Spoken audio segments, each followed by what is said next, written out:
Tonight on Nova, Stone Age cave dwellers found living in the Philippine rainforest. But was this story just too good to be true? 20 years after their discovery, the debate rages on. Can we unlock the mystery of the lost tribe?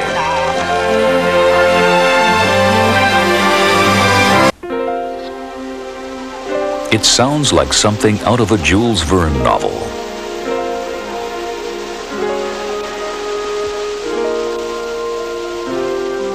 That somewhere in a remote corner of the world, a lost tribe, untouched by time, still lives in the last tiny corner of Eden left on Earth.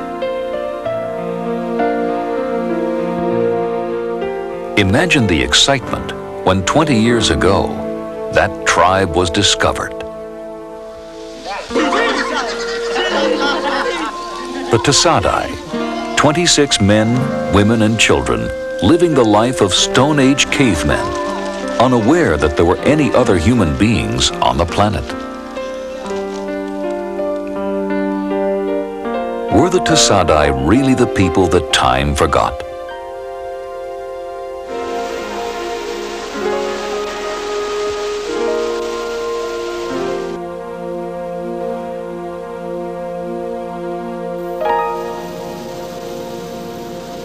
The strange story of the Tasaday begins here in the Philippines, in the rainforest of the island of Mindanao. In the early 1970s, loggers were cutting down the rainforest at an ever-increasing pace. There were rumors of a strange group of forest dwellers living right in the loggers' path. And President Ferdinand Marcos's special assistant for national minorities, Elizalde, had gone to investigate. Elizalde, one of the wealthiest young men in the Philippines, met the group first in June 1971. By 1972, through his private aid organization, Panamin, he was inviting the world in to see what he had found.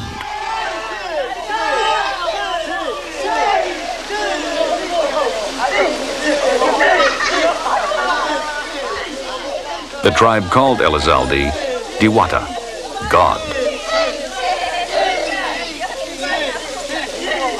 Of all the tribes we dealt with, perhaps the Tasaday touched me most. Although they never realized that we were helping them in any way. They didn't know there was a country. They didn't know there was a sea. They didn't know that their land had to be protected. The simplest things that we had with our group, for instance, like rice, they did not even know what it was or even have a name for it. The Tasaday live in caves. They make fire with a fire drill. They have no agriculture, taking their food from the trees and streams around them. They use stone tools. Their lives are so peaceful that they have no words for weapons, hostility, or war. This brought to the group a certain amount of suspicion at first, and then concern that we should do something more than just isolate or try to protect this area for them, that we should advise the scientific world that there are these people who seem to be very different. Elizalde had learned of the tribe through a hunter named Defal, who had discovered the Tasaday while out setting his traps one day in the 1960s. Defal brought the Tasaday knives, earrings, cloth, introduced them to new sources of food, and to trapping. There was even a joke that Tasaday history could be divided into two periods, before and after Defal. The Philippine government stopped the logging, and the scientific world savored the opportunity to study a living picture of our own human past.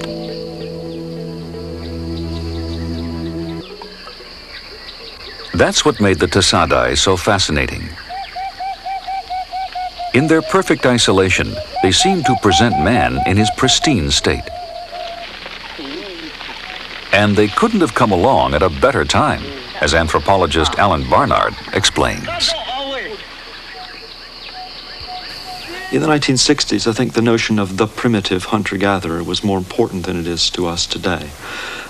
Perhaps it stems from the hippie movement, the flower power idea, and so on. I think somehow anthropology had its own notion of flower power, which was, for us, a kind of interest in primal mankind.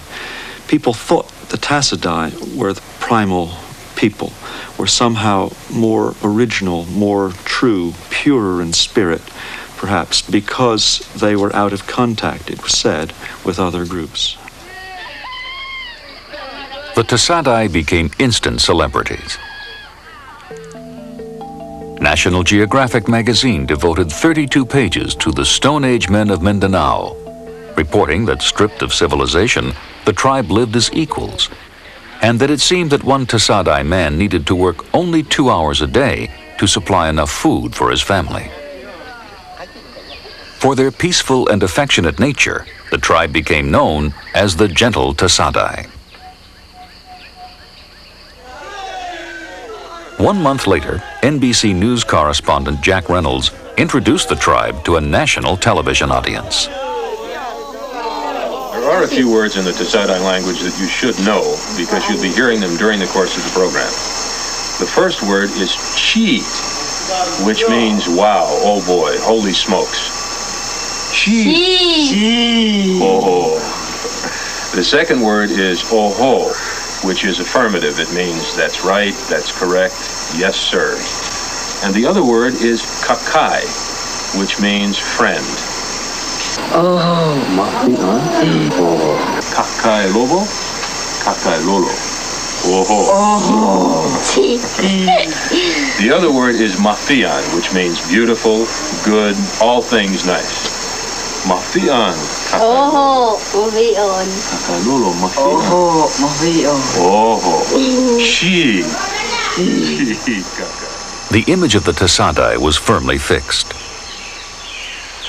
But what were the scientists finding as they worked side by side with the press? In August of 1972, the Tasaday were visited by Douglas Yen, a world-renowned ethnobotanist. Yen spent a month with the Tasaday, studying their diet and their knowledge of forest plants. It was one of the best periods of field work that I ever had. I enjoyed it immensely. I liked the people. I liked all of them.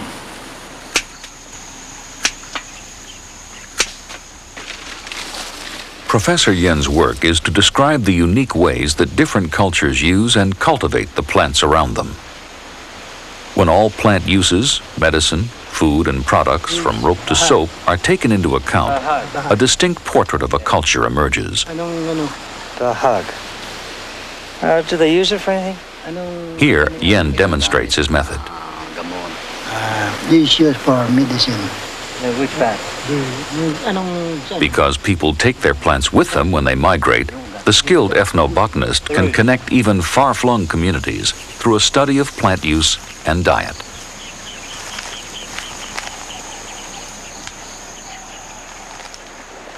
Yen's analysis of the Tasaday diet showed low levels of both protein and carbohydrates. Before Defal taught improved hunting skills, it was a distinct possibility that food gathering was not the easy game depicted in the news reports. Life in the Garden of Eden may have been tough.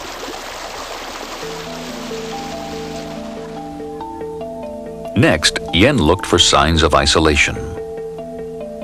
As little as a 3-hour walk through the rainforest would have brought the Tasaday to the village of Blit and their farming neighbors, the Monobo. More remote to the east were the farms and fields of the Taboli people. Yet the Tasaday claimed never to have met either one of them. But maybe their ancestors had.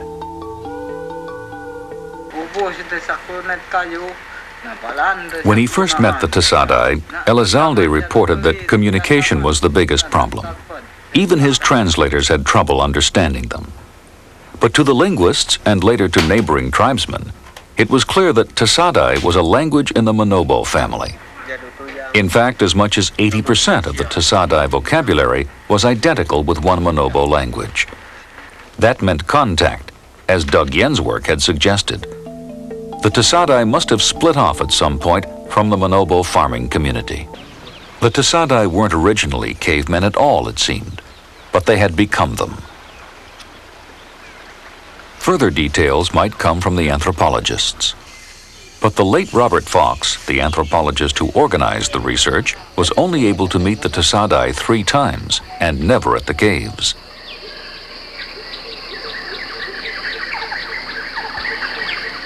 And Elizalde, protective of the tribe, put science second.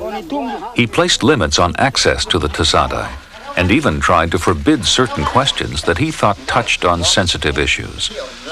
Some scientists felt they were in danger. In June 1972, 2 anthropologists, who some say were troubled by what they were finding, were evacuated following gunshots into the camp by an unseen attacker who did not return.